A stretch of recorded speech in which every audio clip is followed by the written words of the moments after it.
I wrote a book and it's now available on Amazon, Barnes & Noble, and anywhere you can find books online. WTF Happened to My Body, Fixing the Aftermath of Having Kids, no matter how long ago it was, everybody who's had a child should be reading this book. This is the guidebook that we should have been handed on our way out of the hospital. This guidebook will help you put your bits back together again, no matter how long ago you had kids. I'm telling you. We talk about pelvic floor strengthening, C-section rehabilitation, diastasis recti rehabilitation. This is 20 years of my Pilates practice, my master certified flower essence therapist practice, and everything that I've learned about the unseen parts of the body, the emotional body, the energetic body, as well as the physical body. And we need all of this to keep our wits and tits about us. Buy this book, send it to every person that you know who's had a child. And don't forget to leave a review.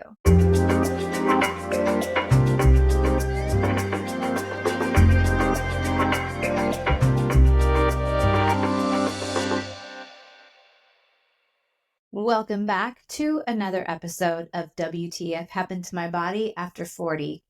I'm your hostess, Natalie Garay. Let's get into it.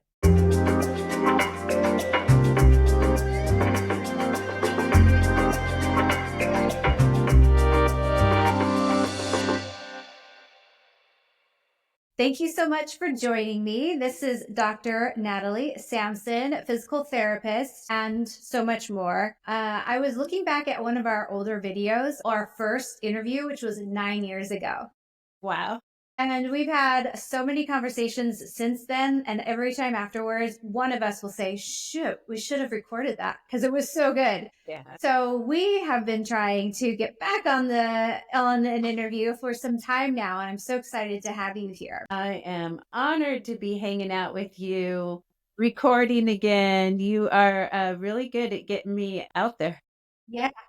Well, I feel like our conversations are just, we just dive into so many things, and our focus today, and we'll see where that takes us, is the idea of making the decision to take care of ourselves, making the decision to, I want to say, I don't know what the right word is. I want to say honor our health for the most part. What would you say about that, or what that looks like? That looks like making a decision to honor our health. There's what I'll say about that is I feel like just life gives you choices along the way, right? At every stage of our lives, from when we're teenagers, right? Even as little kids, you make decisions about, hey, ow, that hurt. I don't want to do that again, right? And then we move on through school and high school and wherever else our crazy 20s take us, right?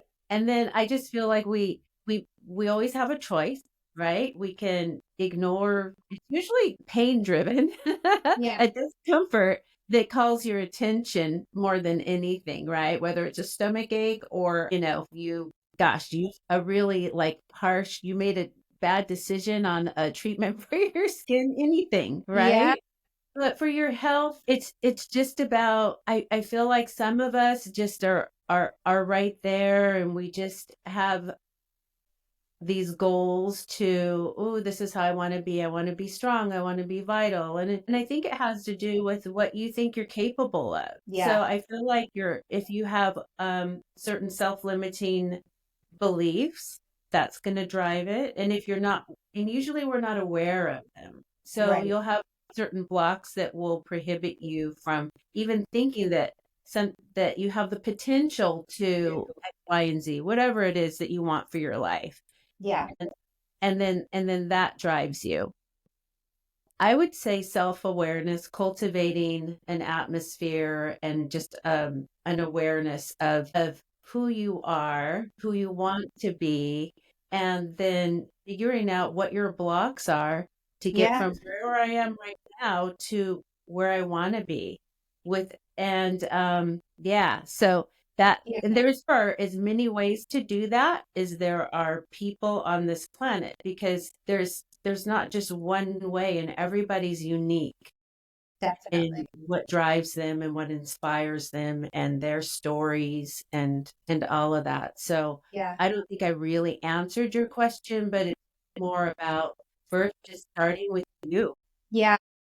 No, I think that's a really good point, and I think that's definitely it too. And going back to what you said about life, one of the things I always bring up when we're together or I'm introducing you to somebody is, so I'll go back a little bit. Dr. Natalie and I met over 9 years ago. It was probably more like 10, 11 years ago or more. And when I lived in Los Angeles and I was teaching Pilates at your physical therapy clinic and Pilates and yoga studio. Yeah. And as I got to know you, I remember you telling me how you went through physical therapy school just after having your youngest daughter, right? Brianna, you had gone back right after having the baby. You had a newborn. Yeah, no, actually, I was pregnant with her my Okay. first year of graduate school, and she's Unreal. the third of, yeah, already had two younger ones or two Yes. previous children, right? Yeah. Two Yep. boys. Yeah, so I was pregnant with her my first year of graduate school. Insanity. And yeah, that was, So yeah. that has always stood out to me because I was just like, holy shit, that's a lot to go back. At the time, I had three young daughters as well, and I was raising them solo. And for you to be running I guess you were running the business at the time, but you were going back to school with two young children and, Mhm. pregnant, and then a third. That always, speaking of life, I say that and I bring that up again. One, because I always marvel at that, but two, it's just like you can make that decision, right? You could say, hey, this is bananas. There's no way I can continue with graduate school with a newborn and two young children. Or Mhm. there's this feeling of like, okay, I don't know how I'm going to do it, but my decision is that I am going to do it and I'm going to figure out what that looks like and make sure that I am going to do it. I am going to complete it. And so I think that part of, that there's a decision to be made there. It reminds me of two things that two people have said to me as well, which is when I bring up that I'm a Pilates instructor or that I have been for the last 20 years. I remember one gentleman saying to me, oh, yeah, I need to do that, or I need to get back into it, or I need to exercise in general. And I was like, it's a Mhm. decision, right? And he's like, yeah, it is. Mhm. Because when you make that decision, I feel like that's the driving force. Yeah. And the second thing that someone said to me was, I wish I would had that as much energy as you do to, or energy or ambition. I can't remember what it was to do Yeah. it. If I had half the ambition that you had, and I was like, God, Yeah.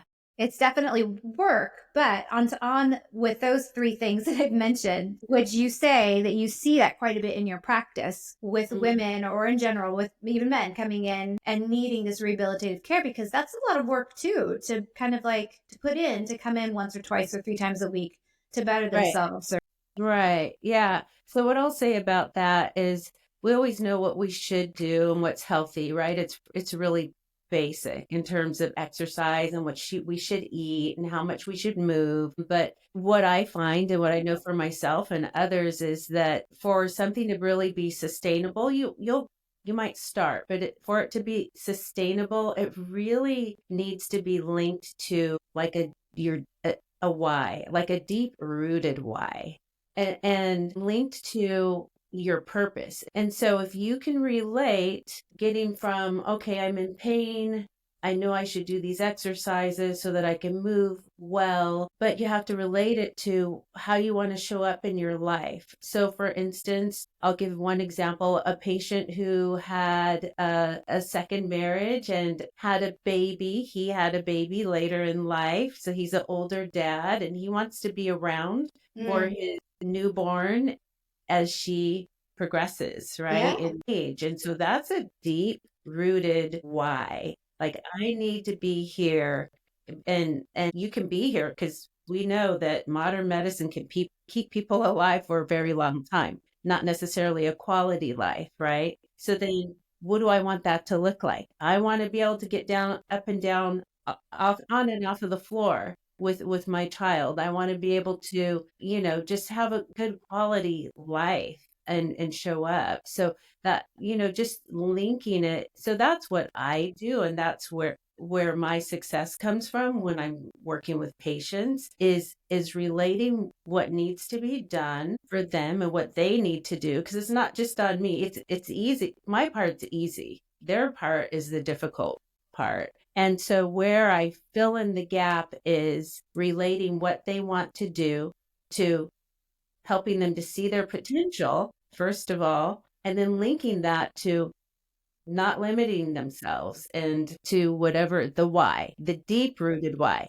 not the why of, I want to look good in these jeans. Why, right? Because that's not sustainable. It's empty. You get there, you look good in the jeans, and then Yeah. there's nothing like in it, like that links you to like your soul's purpose to go deep, right? Yeah. Yeah, absolutely. Yeah, Yeah. I agree with that completely. And that's something that I've, tried to relate to and share with my clients. Mhm. Obviously, there's something there for me. My big why with going back to school was my mom and her health and not wanting Yeah. to, experience that myself, but also to make sure that my daughters didn't experience that and future generations didn't experience the health decline that she experienced. So was that something in your mind when you went back to school as well? Was there a big why for you at that point in time? It was years ago, but going back to this I'm time, if you very have any. clear, very well aware of what my motivation was. So when I had my first little one, my husband and I'll back up. My husband and I, we've been together for, we've known each other for 40 years. We've been together for, no, 42 years. Oh gosh, 39 years. Long time. So we were really young when we had our first child, and our relationship was completely different than it is now, and one that I didn't think I was gonna necessarily, I didn't know how it was gonna work out. So I thought there's a good chance I'm gonna be a single mom. And so I need to figure out what I'm going to do so that I can provide for both of us. Not, and my husband would always be a part of that, no matter what. But I needed to be self-sustaining. And so then I started to get like serious, like, okay, what do I want to do? What do I want my future to look like? And then that's when I started visualizing and what I wanted to, I had no idea. And then just started taking classes and what fueled me. And then what I'll say is when you're on the right track, you have lots of energy to do it. Up at night, you're researching, you just keep going. And then that's when you get those comments from people like, how are you doing this? Right. How do you have the energy to do this? Because it's rooted, it's part of my path. You don't even need to know really like how it's really going to end up, because once you're there, then there's more. That's a huge thing. So what I'll say to that is, yeah, I had a Yeah. strong need. And fortunately for me, I didn't just like look at a list of occupations and just look at numbers like, well, what pays the Yes. best? I didn't do that. I think that's like I don't recommend that if you Right. want to enjoy what you're doing and feed off of it and not be exhausted and drained Right. all of the time. So yeah, that was what led to that. But that didn't happen right away. It was a really slow, long process, because then I needed to be able to see myself as a college student and a graduate student. I wasn't there yet. So I Mhm. knew I needed to move in that direction. I knew I loved school, I loved learning, and then it just kind of evolved over time for me to see myself as this other person and kind of like shed the skin of who I was and keep growing. And then shed that skin and keep growing as you experience your potential. And once you put that out there, uh, I'll say God, the universe aids you. People come into your awareness, your existence that help you. It's not just you. So I'm going to shut up now. No, it's good. It's so good. I think it's again, it was a decision, right? It was a decision. It was a belief. You had to visualize it. I think that's definitely been part of That's my huge. process with going back to school as well. Yeah. And then the energy part, it's starting to dip. So I'm having to like double down on all of it. And that just goes back to the idea of taking care of ourselves, and making sure that we can physically and mentally do Yeah. these things too. Big why is that for me taking care of myself is making sure that I can remember the shit that the teacher's telling me and Yeah. it. Yeah. So what I'll say there, just so that I don't forget, is there's always going to be like these hurdles and challenges, right? Even though you're on, you want to do this thing, right? This big thing, monumental thing. And then there's challenges along the way. And that's true. It's like the better your sleep is, the better you're taking care of yourself, the easier it is to roll past like the negativity, because when you're challenged, I'm going to guess that what your challenge is might go against what there might be like a self-limiting belief in there, or an old story like, this really isn't my thing, this particular class, right? Mm-hmm. That's not my thing. And it's a block. So if you cultivate like a way to clear your blocks, like those subconscious blocks, because usually that's what it is, it helps keep you on track with that vision. It's true. It's so true. You and I were talking about that a little bit too after my book event Hmm. in LA it was January, and I've been in that process of trying to, I don't know if it's kind of like moving into that other level, kind of, you have to, like, you get to a Yeah. certain spot and you're like, okay, I feel good, I'm comfortable, and then it's like another little bit of a hill that you have to go up a little bit, and then so there's extra work and extra practices, would you Yeah. say so, that you have to implement into being able to move into that, I don't know, next level, for lack of a better word? Yeah, absolutely. And you have to just like see yourself doing it. Like, so that I mean, I'm a big believer in energy and the energy that you put out. And so you do need to see yourself doing it so that you can become like at the level or the vibrational energy of whatever that is that you want to do. For instance, if going back, I never saw myself as a college student. So I took classes at a junior college forever. I just kept taking classes, taking classes. I could have graduated twice, And I was just didn't see myself as going to a university. Then finally my he's like, Natalie, just apply, and so I just had to, and so I did, And you went obviously. to USC? Yeah, I transferred into US Unreal. as a junior and took 18 units a semester with my two boys at the time. And then once I got there, I was like, oh, I landed. That was good. And then the next hurdle was then, the graduate school thing. Yeah. But I had to first see myself. So what I did was I went to the campus. I met with the chair of the department that I wanted to be in. And that was very encouraging. But just being there and just seeing myself there, if you look back on your life, usually any achievement you've made, if you really think back, you've pictured it happening first. You've envisioned it, you dream, you maybe, yeah. And then you move toward it. And Yeah. then, yeah, and then there's all these little micro decisions, you're right, choices along the way. You can take the short road, you can do what I did and take the long road. And either way is fine. And that's Mhm. the thing, is like, it's never too late. That long road, there are a lot of rich lessons along that long road that you can share with others and help.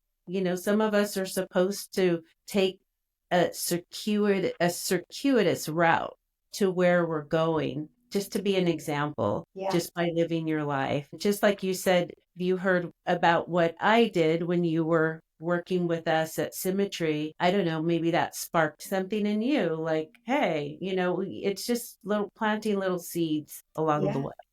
Yeah. Well, at the time that I was working with you, I made the decision to go back to school. And that was one of the reasons why I spent a year working with you. I think it was about almost a year. And then I moved out of LA to the Central Coast because I had the idea to go back to school to become a physical therapist. Yeah. And so I was working in your clinic, and I was working as an aide in another physical therapy clinic at the time. And then I kind of forgot that I moved up to the Central Coast for that very reason. And my dad reminded me, and I was like, know what you're talking about because I remember going back to school. Remember? Yeah, I remember going back to school because when I graduated from UCSB with my dance degree, I moved to Los Angeles only to find out that I had 3 or 4 more classes to complete before I actually got my diploma. So over that period of years, then I had the girls. I tried to go back to school, then I had the girls, then I tried to go back again, and then I had Ava. So it was just a continuous thing. When I finally graduated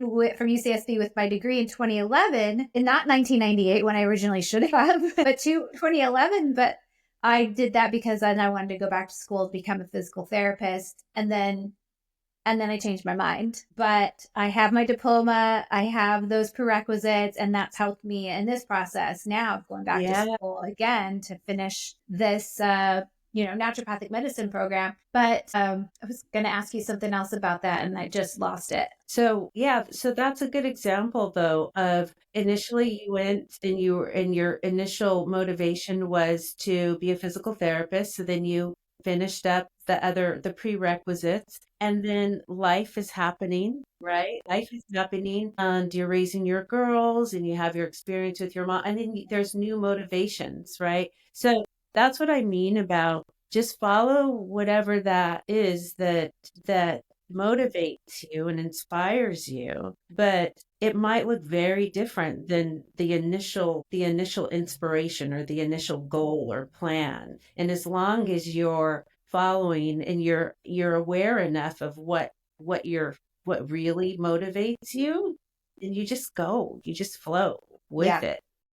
Yeah. That's who you are here now. Yeah, I think I agree with that for sure. And going back to what you said about having that bigger picture why, I wouldn't have guessed either that I was going to go back to school, especially into sciences after being a dance major. So that was, there's definitely something that has to be. That's the shift. Yeah, that's the shift there. Yeah.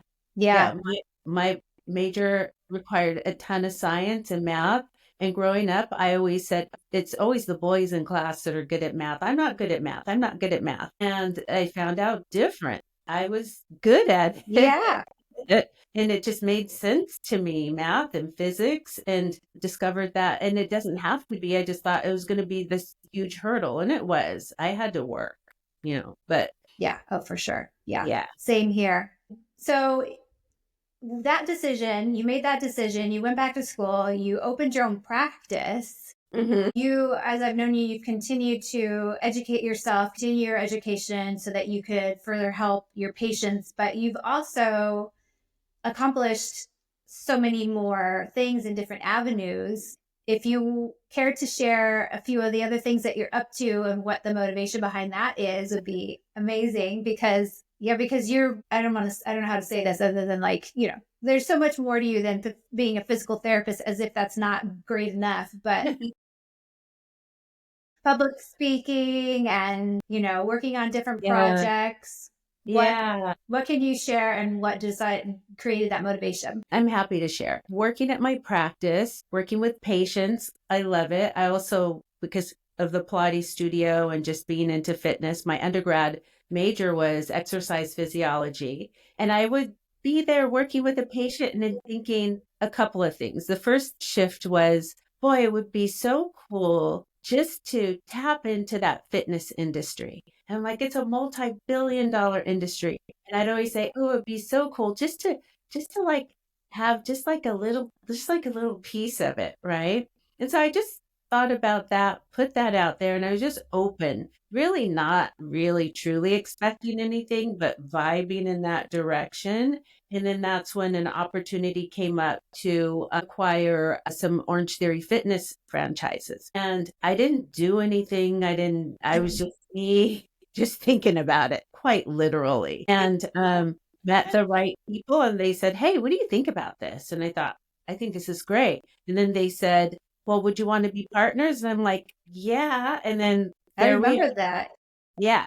Okay. So then now I have practice, and then I'm a co-owner of a couple of franchises, right? And then one of my coaches, our coaches that coach at Orange Theory, a couple of them were getting into doing commercial acting, training for it.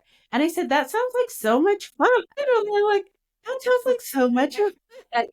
How are you doing that? So the timing was right. I just thought, this sounds like fun. I'm just going to sign up for this class, this commercial acting class.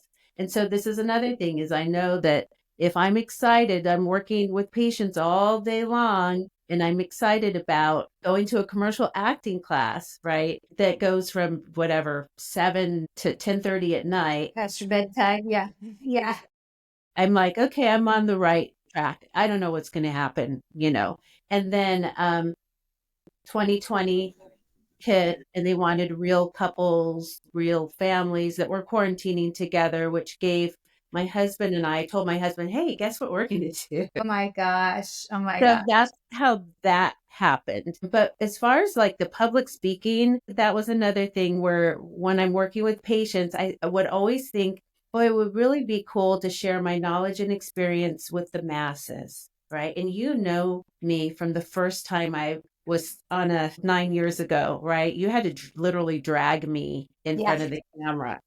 You dragged me in front of the camera. I'm like, I don't want to do this. Can we just do audio to hear And just it like was such a good interview. it, And even it was the fun. who edited it was like, that was a great interview, and you're a great interviewer. And I was like, thanks. But it was Yeah, such a you good are. Yeah. interview. So easy and like great talking to you. And we've always had like that, like just a good vibe. But so then fast forward, I'm still there. I guess that's like my dream cave is my practice because I'm working with patients and I thought it'd be really great to share my knowledge, wisdom, experience with the masses. Now I'm thinking, well, maybe just like write a book or some articles or do some YouTube videos and just those up, right? And no, that wasn't the plan from, the higher God had a different plan. Yep. So one of my patients asked me if I would be willing to speak at a women's empowerment conference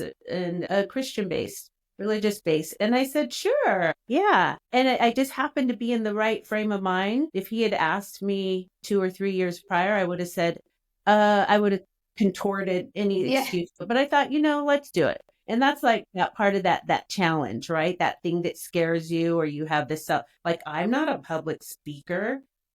I'm not good at, all of those things, but I was open to it. I made the commitment. I said yes. It was supposed to be originally just like in front of like, I don't know, a couple thousand people, maybe, right? And then it grew and grew to this public speaking event in a stadium with 47,000 Shit. people in attendance. Talk Amazing. about pulling out all the visualization, the breath work, the everything, and getting ready for this. And so I did a new thing. I definitely was not the person I was 5 years prior to that. Right. Right? It's just about like continuing to grow, shedding, what no longer serves you, and moving just more and more fully into your potential and always not blocking yourself. Meaning, I could have said no, like, no, I'm just going to share my information this way. But I just stayed open and did things that were completely frightening, Yeah. scared me. And then now when I'm here with you, I'm comfortable. I didn't, we're good as opposed to me 9 years ago. Yeah. Yeah. So yeah, so there's a lot of like smaller things. I'm just jumping like from one thing to the other. But yeah, so I have a lot of jobs right now, and I won't say jobs. I'll say I have a lot of creative Creative and, endeavors. and Yeah. that Well, I remember there was one time we hadn't connected in a while, and I was like, "What's going on up there?" And you listed off all of these things, and I was like, that's funny. You're like, what the heck, girl? What "Oh my happened? And who God. are you? Yeah, what is happening up there?" It was so fun, so exciting. And I love hearing all the new things that you come up with. And I feel like every time we do talk, it ends up being, and we always say we should have recorded that because that was so good. And I think that there's more topics that we could certainly touch on. And I love it. I mean, Yeah. I've already told you about an idea I have where we're talking a lot more together. And I think Yes. that's something I've been working on and visualizing too for you and me. And Yeah. potentially somebody else too. And I just love the idea of like the visualization that you've mentioned. The why is huge, Yes. The why is huge.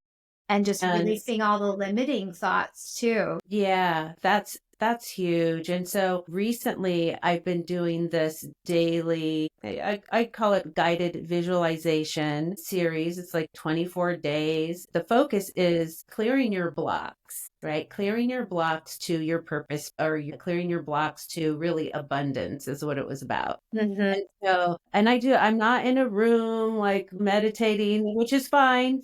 Yeah. I meditate too, but Right. I'm driving to work. And Right. for whatever reason, that's a good time for me. So what you do is you just expand your energy, and then she takes you through some prompts, and then it's kind of like whatever comes up for you, right? To clear your blocks. Yeah. So then on this particular day, she says, think about somebody that you'd like to meet. It doesn't matter how famous they are or how, yeah. And she says, and then she gives an example of how it's worked for her in the past, right? Where she was able to meet, I don't know, someone maybe in the entertainment industry. And she says, and 3 days later, I met so and so. And I'm like, okay. And I'm like, that's great. So I cleared now my energy. And then Oprah comes up, right? And I'm like, okay, that's aggressive. I'm not going to meet Oprah. Aggressive. Wait. Yeah. Okay. Natalie. So I keep clearing, and like see if somebody else comes in. Nope. It was Oprah, Oprah, Oprah. I'm like, okay, what harm does it do? I'm just gonna, okay, Oprah, you just put it out there, you let it go. Within 20, I get an email from Harpo Productions, me along with thousands of, My not God. hundreds of thousands of other people, Yeah. right? Asking, "Hey, are you interested in being on Oprah's podcast?" And talked about the author that she was going to interview in the podcast, and if you've had any experience with it or have thought about doing it. And it's like a pretty controversial topic, right? It's about psychedelics or the use of psychedelics for mental wellness, Yeah. mental health, right? Yeah. And ordinarily, I would just, press delete, like, yeah, and what are the chances? I'm sure this is like a mass email, which it was. And then just as I'm about to delete that email, I got this strong impulse that said, no, do it. And I was like, and then the other impulse was like, do it. You're going to do this.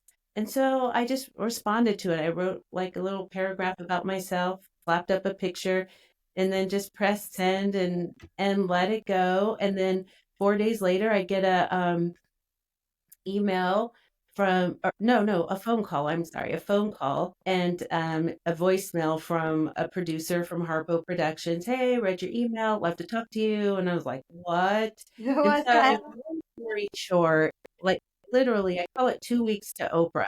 2 weeks later, I am on Oprah's podcast, helping contribute to interviewing Michael Pollan, the author of How to Change Your Mind, and sharing a very vulnerable time in my life. And it's a very controversial topic.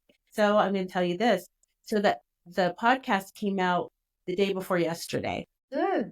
So it's Oprah's podcast this week. And I still haven't shared it. And I need to. But That's cool. my point about it is just really the clearing your blocks is important, because my block was I've always wanted to meet Oprah. She has been a catalyst and a light to like illuminating like this whole thing that we're talking about. She's Yeah. been a big part of. And I've always wanted to meet her just to be able to thank her, right? My block was I'd always say, well, if I'm going to meet Oprah, I'm going to have to write a damn good book, right? Right. That was my block. So obviously, and you don't have to know your blocks when you clear them. You just clear them, and you just need to know what you're clearing. Like, what is my block to this, Yeah.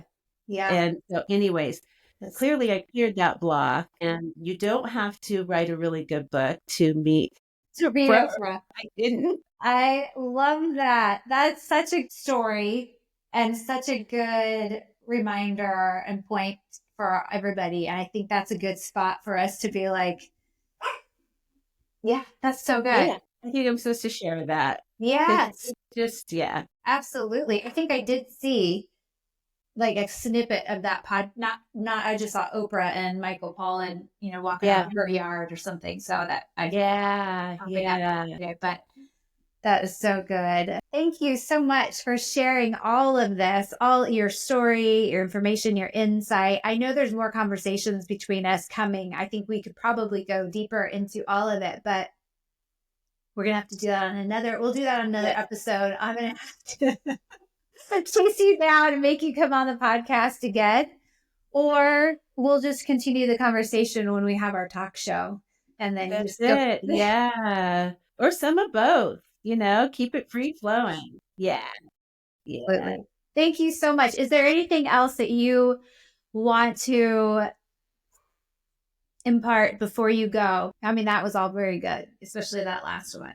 The only thing I want to impart is just the belief, or just letting people know, all people, we're speaking to women, that it's never, ever, ever, ever too late. Age is not a hindrance. Just the mind is, and we're our biggest blocks. Absolutely. Yeah. So That's the good news and the bad. That's the good news. That's who we have control of, right?